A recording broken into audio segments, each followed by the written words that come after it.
ఇన్నాళ్ళు మిమ్మల్ని ఒక గంట కనిపెడుతూనే ఉన్నాను. ఇప్పటికి దొరికారు. పదండి ధర్మకర్త గారి దగ్గరికి. ఎందుకు? ఎందుకా? శానిటరీ ఇన్స్పెక్టర్ గారు వచ్చి శాంపుల్స్ తీసుకుని వెళ్లేదాకా మీరు ఒక అడుగు కూడా కదలటానికి వెళ్ళలేదు. గరుడు వాహనం అయ్యా, బాలభోగం ఆరగింపు కావాలి. నైవేద్యం అయిందా? అవలేదు, అవదు. ఈ నేల అవనిస్తేగా. అదేమిటి బాబు, స్వామివారి కైంకర్యాలు యథావిధిగా జరగకపోతే దోషం కదూ? మీరు ఆగండి బాబు. ముందు వీళ్ళ కైంకర్య సంగతి తేలాలి. వీళ్ళు చేసిన పాపాలు బయటపడాలి. ఏమిటి నాయన ఘర్షణ పడుతున్నారు? సమయానికి వచ్చారు. అసలు ఈ బజారుకు జారవేస్తున్నారు. కల్తీ రెత్తో ప్రసాదం వండుతున్నారు.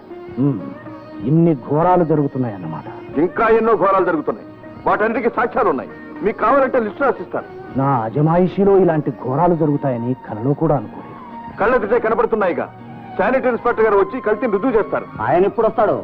బాలభోగం ఆలస్యం కాకూడదు. అది నిజం. నేనే స్వయంగా శాంపుల్స్ రసాయన పరీక్షకు పంపిస్తాను.